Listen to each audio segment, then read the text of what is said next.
Existeix verdaderament una pressió important per a que les dones tinguin fills, perquè, i a més, que es crien, si pot ser, seguint un patró tradicional, perquè és l'Estat el més interessat en que això es produïsca d'aquesta manera.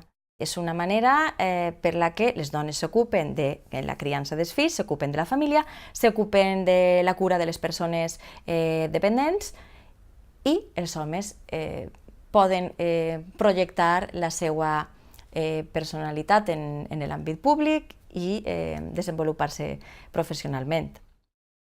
La legislació no està pensant en donar a les dones, millor dit, en fer possible el desenvolupament, el lliure desenvolupament de la seva personalitat, perquè la dona que decideix tindre una carrera professional i vol ser mare al mateix temps, troba molt més obstacles que un home, segur, eh? El plantejament és aquest, la dona té un problema i ha de solventar-lo ella. Vol participar en el públic, no sols en el mercat laboral, sinó també la participació política, la participació social. Molt bé, conciliació.